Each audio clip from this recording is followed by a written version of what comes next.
Fala, minha galerinha marota, tudo bem com vocês? Tio Lucas na área aqui com mais um vídeo. E hoje nós daremos início aí às aulinhas de tabela periódica. Muita gente tem muita dificuldade com essa questão de tabela periódica. Por mais que seja um instrumento de consulta, você tem total liberdade para poder utilizar a tabela periódica. Mas tem vestibulares que não tem tabela periódica. Sim, isso é verdade. Mas nesses vestibulares onde você não tem tabela periódica, é de extrema importância e é quase que podemos colocar como obrigatório, né, que ele te forneça os dados, né, que você iria buscar na tabela periódica. Então ele vai te dar esses dados aí, ao invés de te dar, no caso, a tabela periódica para você poder consultar, ok? Então assim, é uma ferramenta de extrema importância no estudo da química, no estudo, em outros estudos científicos, né, biológicos. A gente sempre está estudando e usa às vezes uma hora ou outra a tabela periódica. Na química é sempre, né, na química sempre a gente está usando a tabela periódica, tá bom? Beleza? Então assim, hoje nós vamos começar nossas aulinhas aí de tabela periódica. E antes de tudo, já deixa seu gostei, se inscreve no canal se você não é inscrito, já para dar aquela moralzinha, que ó, o conteúdo tá show de bola, beleza? Vamos então começar a nossa aula? Vamos lá então. Muito bem, galera, já estamos aqui, ó, com o nosso querido slide na nossa aulinha aí de tabela periódica, tá? Nós falaremos sobre a classificação periódica. No entanto, vale lembrar que a gente vai fazer aqui analisar alguns conceitos históricos. Vai ter aula só sobre o conceito histórico de tabela periódica, né? Algumas principais tabelas periódicas, podemos dizer assim. Mas hoje nós vamos conhecer um pouquinho da tabela periódica, essa tabela periódica que nós utilizamos, que estão aí alguns cadernos, né? No final do livro didático, é essa mesmo, a gente vai analisar ela hoje. Vamos lá. Bom, começando aqui, né? Na parte do histórico, eu queria dar uma atenção a alguns modelos aqui rapidamente. Nós passamos por vários, né? Nós temos aí as tríades, né? Organizados de 3 em 3. E olha que eu queria que vocês prestassem bastante atenção no seguinte.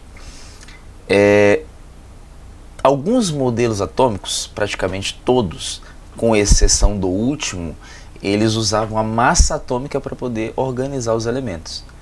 Hoje nós não usamos a massa atômica mais, nós usamos o número atômico. Nós vamos chegar nesse conceito ainda. Mas é de extrema importância você entender que até a última tabela periódica, que é a de Moseley, que a gente vai falar depois, nós temos a tabela sendo organizada aí de acordo com o número de massa. Nós temos o parafuso telúrico, que aí era organizada, né, nessa ordem crescente de massa, né, em formato de espiral. Nós temos as oitavas de Newlands, né? Newlands era um músico e aí ele organizou de acordo com as notas musicais. Olha que legal, né? Assim, tem alguns alunos falam assim, mas esse cara é doidão demais, né? Como é que organiza dessa forma? Sim, de fato faz sentido, né? No entanto, é importante nós entendermos e dar valor, né, importância a essas organizações, porque elas foram os pilares, né? Foram os passos, os degraus importantes para o quê? Para que nós chegássemos aí até a nossa tabela periódica atual. Então nós temos aí, né, organizada de acordo com as notas musicais, lembrando, organizada de forma crescente de energia, de massa, né, perdão, de massa. Chegamos na tabela de Mendeleev. Mendeleev, interessante, ele sonhou com a tabela. E aí, esse sonho, né, ele sonhou ali com a organização da tabela periódica. Olha que louco, né? Que doideira. Então, ao sonhar com essa tabela periódica, ele acordou lá e fez, né,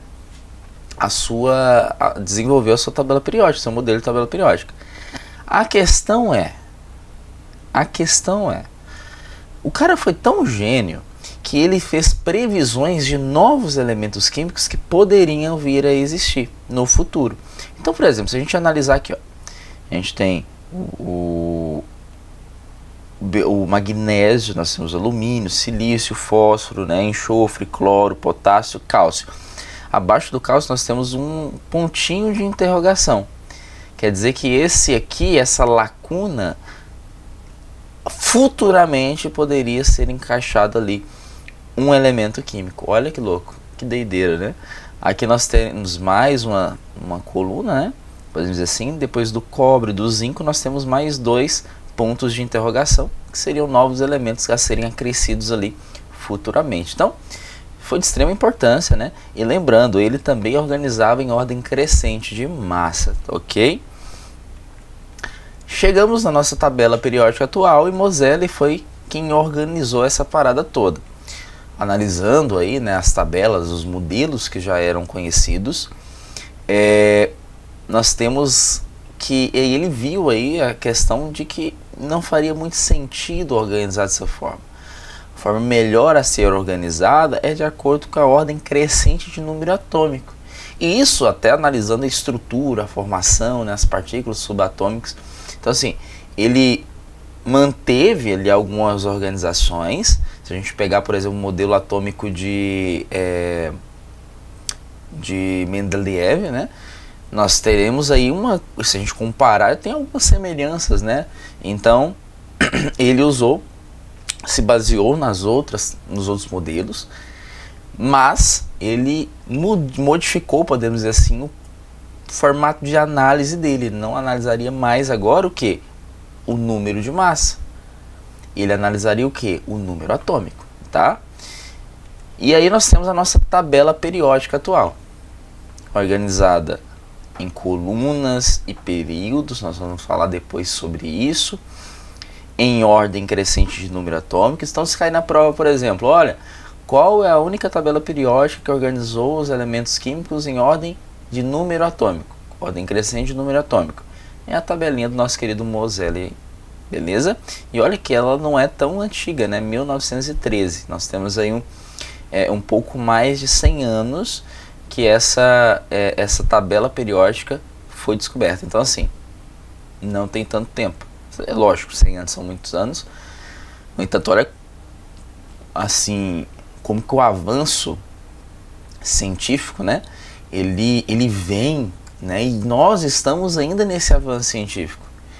É muito importante nós entendermos que o nosso presente hoje vai ser o quê? Vai ser o passado de daqui a alguns anos.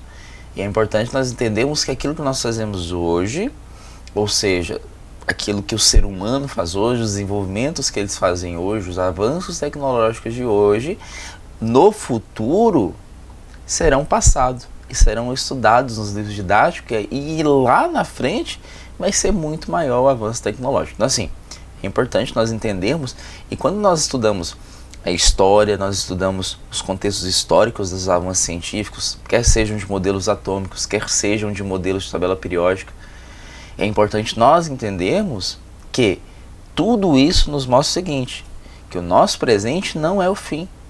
Na verdade, ele pode ser o começo de novos avanços, e daqui a alguns anos vai ser o passado das pessoas, em que novas coisas já vão ter sido aí inventadas, descobertas, né, ou explicadas.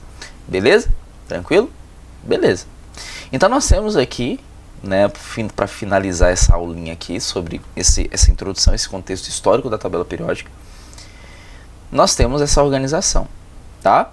Então, o único cientista a conseguir, né, e a organizar os elementos químicos em ordem crescente número atômico foi nosso querido senhor Mosele. Antes dele, nós temos as tabelas periódicas, os modelos de tabela periódica sendo aí organizadas em questão, né, seguindo aí o número de massa. Ok? Beleza? É isso aí, galera. Deixa o seu gostei, se inscreve no canal, comenta aí o que você achou do vídeo. Se você tiver alguma dúvida, deixa nos comentários aí que eu respondo depois, né? Assim que você comentar, eu já vou lá e respondo e tiro a sua dúvida. Beleza? Já fica o convite para nossas próximas aulas, onde a gente vai dar continuidade aí aos estudos da tabela periódica. Beleza? Grande abraço, fiquem com Deus, valeu, falou, é nóis e tchau!